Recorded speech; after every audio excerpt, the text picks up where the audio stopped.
good evening everyone. Namaste. This is Dr. Pragati Jain. Welcome back to my channel. जैसे कि आप लोगों को पता है कि आजकल बहुत सारे लोगों को बुखार हो रहा है, लोग परेशान हो रहे हैं बुखार की वजह से। मेरे पास अलग अलग लोगों की कॉल्स भी आ रही हैं एंड लोगों को डर है एक दिमाग में कि कहीं ये डेंगू तो नहीं, क्योंकि ये जो मौसम है, अभी जो सीज़न चल रहा है वो डेंगू फीवर का चल रहा है। तो पहली बात जो कि सबसे ज़्यादा इम्पॉर्टेंट बात है कि हर बुखार डेंगू तो नहीं होता, तो इतना पहली बात आप घबराइए नहीं। दूसरी चीज़, हर डेंगू कोई सीवियर फॉर्म में कन्वर्ट हो ऐसा भी ज़रूरी नहीं है। मोस्ट ऑफ द केसेस बिना ज़्यादा सिवियरिटी के भी ठीक हो जाते हैं। तो पहली बात, आप शांति रखिए, संतुष्टि रखिए। पर क्योंकि ये सीज़न डेंगू फीवर का है तो हमें इसको कंसिडरेशन में रखना पड़ेगा। तो चलिए अब थोड़ा सा डेंगू के बारे में जान लेते हैं।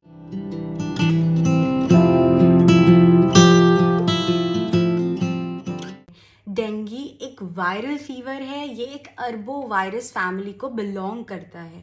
ये कोई बैक्टीरियल या किसी और तरीके का इन्फेक्शन नहीं होता है। दूसरी बात, ये फैलता किससे है? ये एक तरीके के मच्छर को के काटने से आपको हो सकता है। उस मच्छर का नाम होता है एडिस इजिप्टाई। अब ये मच्छर कब ज़्यादा काटता है? ये मच्छर सुबह और शाम दोनों समय पे ज़्यादा काटता है। अब मच्छर के काटने के कुछ ड्यूरेशन बाद ही डेंगू फीवर डेवलप होता है। वो टाइम ड्यूरेशन होता है कि जैसे आज किसी मच्छर ने काटा जो कि डेंगू जिसमें वायरस प्रेजेंट है, उसके काटने के 3 से 10 दिन बाद आपको सिम्टम्स देखने को मिलेंगे डेंगू के। तो अब हम देख लेते हैं सिम्टम्स क्या है, आप कैसे भापेंगे कि ये जो आपको फीवर है वो शायद डेंगू का है।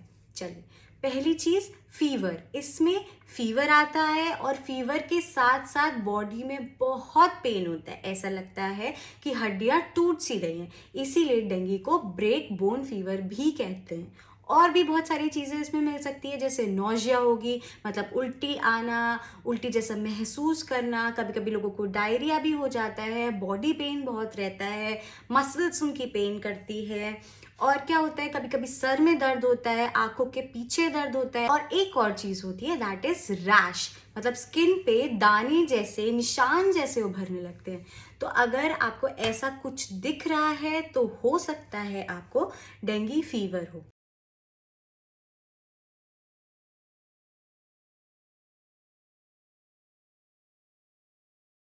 अब काफ़ी सारे केसेस तो घर पे डेंगू के हैंडल हो जाते हैं, लेकिन अगर ये सिवियर फॉर्म में कन्वर्ट हो रहा है तो काफ़ी कुछ लोगों को हॉस्पिटलाइजेशन की ज़रूरत पड़ सकती है।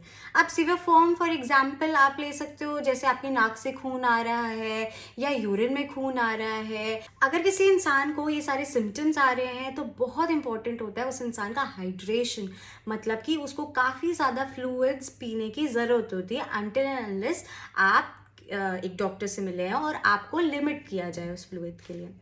Secondly, rest. Rest is also very important.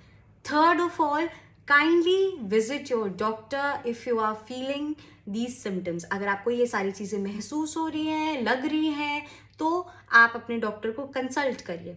अब हम देख लेते हैं प्रिवेंटिव मेजर्स, ताकि आप डेंगू होने से रोक सकें। अब जैसे मैंने आपको बताया था, डेंगू मच्छर के काटने से हो रही है, तो अगर हम उस मच्छर को ग्रो ही नहीं करने दे रहे हैं अपने एनवायरनमेंट में, तो भी डेंगू होने के चांसेस बहुत कम हो जा रहे हैं, क्योंकि जो उसका वेक्टर है या जो उस वायरस को एक डिजीज या एक बीमार के से दूसरे बीमार तक पहुंचा रहा है वो रुक जाएगा।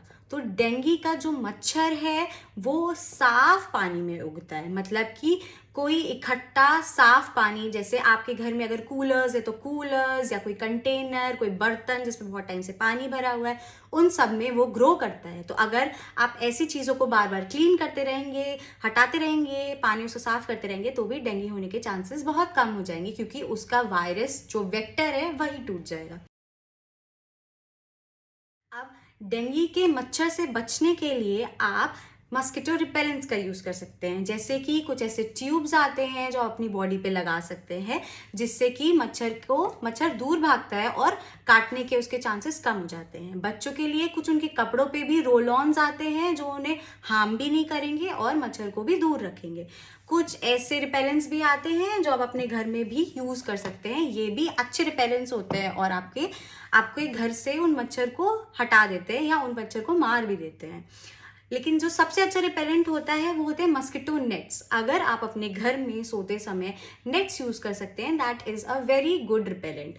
उस नेट में माइक्रोपोर्स होते हैं जो कि इतने छोटे होते हैं कि जो मच्छर हैं वो उसमें घुस ना सके, तो आप मच्छरों से कटने से बच सकते हैं। मेरी एक और एडवाइस है आप लोग के लिए कि अगर किसी के घर में कोई एक केस निकल रहा है डेंगू का, तो वो अपने घर में इंसेक्टिसाइड्स का यूज करवाएं। मतलब कि अपने घर में छिड़काव करें इंसेक्टिसाइड का, क्योंकि कहीं अगर एक केस है डेंगू का तो बहुत ज़्यादा चांसेस हैं कि वो जो वेक्टर है, वो जो मच्छर है, वो उस केस को काट के, मतलब उस पेशेंट को काट के वो वायरस उसी के घर के लोगों में या वहाँ के आसपास के लोगों में भी फैला सकता है। तो काइंडली अगर आपके घर में कोई केस है तो प्लीज़ इंसेक्टिसाइड्स का यूज़ करें।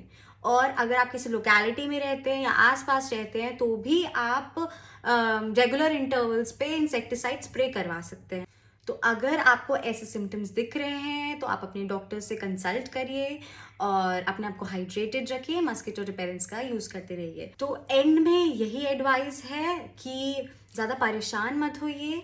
हर बुखार डेंगू नहीं होता है। अगर डेंगू है भी तो ज़रूरी नहीं है कि वो सीवियर फॉर्म पे ही पहुँचे, और अगर सीवियर फॉर्म पे भी पहुँच रहा है तो आपके डॉक्टर्स आपके लिए अवेलेबल हैं आपका ट्रीटमेंट करने के लिए, आपको बेहतर और अच्छा करने के लिए। तो आपको जल्दी ही नेक्स्ट वीडियो अवेलेबल कराई जाएगी कुछ नई इन्फॉर्मेशन के बारे में अबाउट डिजीजेस, अबाउट हेल्थ।